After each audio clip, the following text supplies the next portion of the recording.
This Impact Wrestling review was brought to you by 5 Hour Energy. Try it, and TNA will get Jessica Havok new music as soon as possible.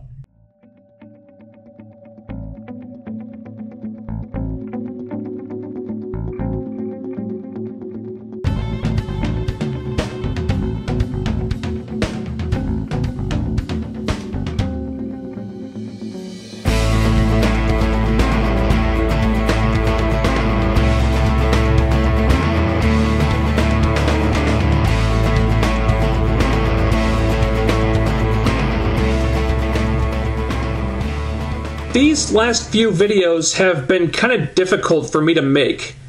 I keep trying to find new things to say or different ways to put stuff, but instead I feel like I've been repeating myself. Maybe I've become locked in the same pattern that Impact is finding itself in, where the shows aren't bad, far from it, but at the same time I don't think they're being incredibly progressive or engaging. There were a couple times watching the show this week where I started drifting, not really paying attention, and I said to myself, this is perfectly fine. It was certainly better than Raw was on Monday, so why am I just not digging this that much? Maybe it's because parts of the show feel like they're spinning their wheels right now.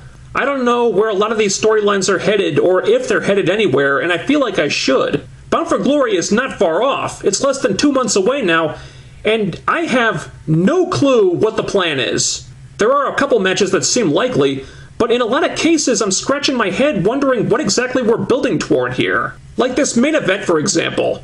Set up for no particular reason that I could see other than that they just needed a main event. Samoa Joe randomly decides to prove to Lashley who the real tough guy is. Okay. The match is good. Lashley wins when Kenny King gets involved. Nothing really bad about this, but when it was done, I was like, I enjoyed that, but did it have a point to it? Did this advance any storylines, or did they feel like doing Joe Lashley again just for the hell of it? Lashley continues to be booked great, but I'm starting to question what the plan for his title reign is. Are we building to anything here?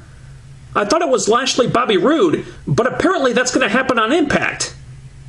Are we saving anything for Bound for Glory?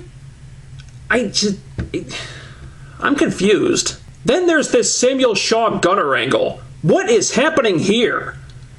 First, Anderson is acting like a dick, saying that Shaw is just nuts and that's it.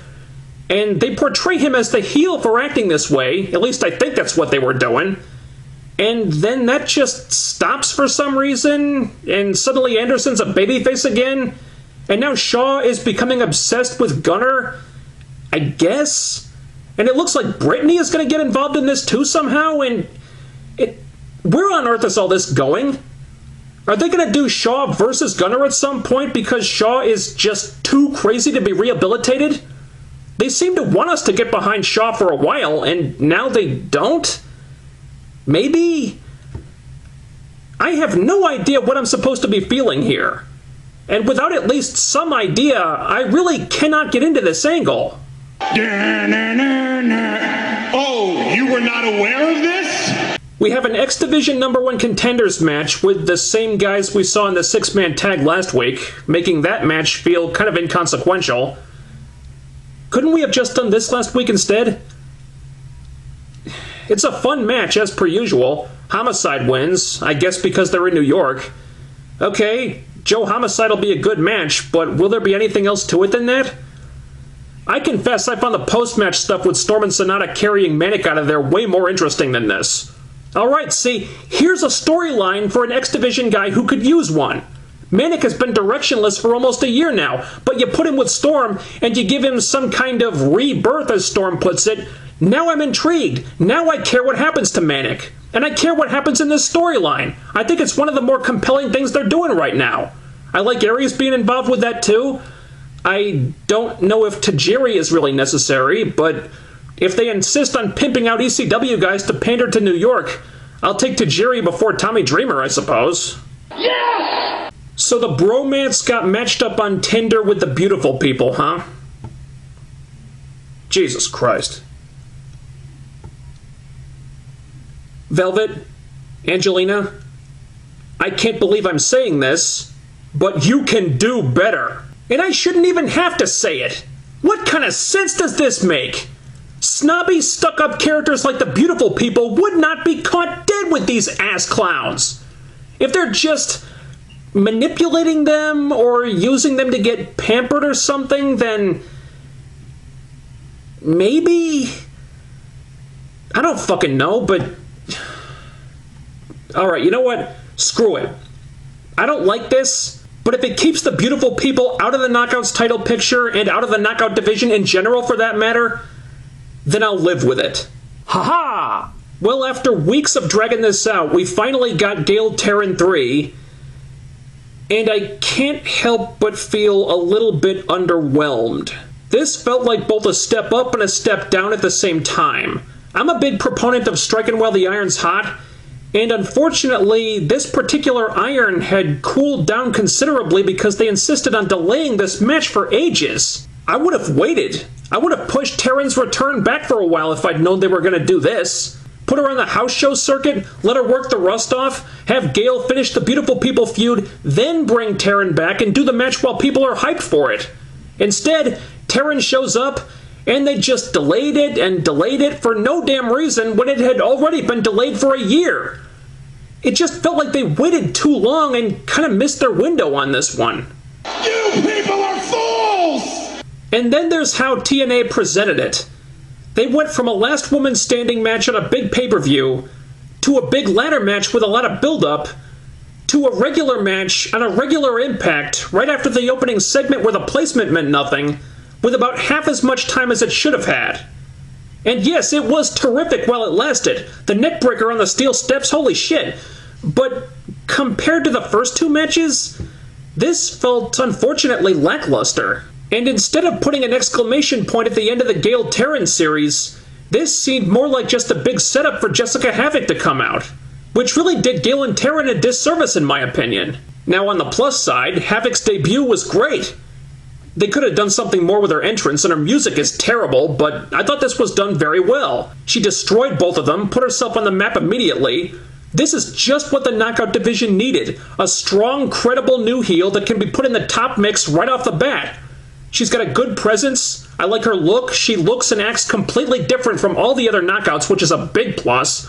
So, yeah, really strong debut for Jessica Havok. Big thumbs up on this. Yes! Yes! Yes! Yes! Yes! You know, I keep telling myself that I should have liked Bobby Roode versus Eric Young more than I did. And I wanted to, but I had a really hard time getting into this, which makes me feel like such a nitpicking tool. The match itself was excellent. But once again, I don't think Eric Young should be in this position. Bobby Roode winning was a foregone conclusion. I will credit them with having MVP trying to create a little tension between them. That was badly needed. But then that tension never really factored into the match at all, so the angle felt kind of pointless. And yes, I'm excited about Roode versus Lashley, but then that gets tempered because I know that match is going to happen on Impact instead of a big show like Bound for Glory, where it by all rights should be happening. So I don't know if this was in service of building to something, maybe a rematch at Bound for Glory, or if it was just about setting up another random title match for Lashley that may or may not have any actual consequence afterward. I'm sure I'm going to get a ton of heat for saying this, and I don't blame any of you for giving it, but I had trouble paying attention to this match. Yeah, okay, just let me have it. EC3 lets Rockstar Spud get fed to Rhino and then walks away when Spud loses? No! No! No, damn it! I'm not on board with this! This wasn't done badly or anything, but they're the two best friends that anyone could have! EC3 and Spud are too good together! They're way too entertaining to break up! This is wrong! Urge to kill rising. Now, my objections aside, there are some positives in this. The story, I think, is being well told in the sense that it's, at any time, very easy to follow, very clear who the bad guy is, who I'm supposed to sympathize with, The character trajectory for EC3 makes sense, even if I personally wish they weren't doing it. And it looks like it's building to something in the near future that could pay off at the right time and is not so ambiguous that I can't care about it. From a story perspective, compared to the Samuel Shaw thing, this is miles better. But EC3 and Spud, man, it really depresses me to see them doing this. Where the hell are all the laughs gonna come from on this show now? The Rockstar Spud has left the building. There were bright spots here, but some of the storytelling on this show is becoming an issue for me. Certain things don't pay off or take too long to pay off, and other things feel like they're beginning to stagnate. Specifically with the world title situation, I'm wondering if there's any kind of bigger picture they're developing, or if they're just feeding opponents to Lashley one by one. Bound for Glory is a lot sooner than you think, and creatively, I'm just not seeing as much forward momentum as there probably should be.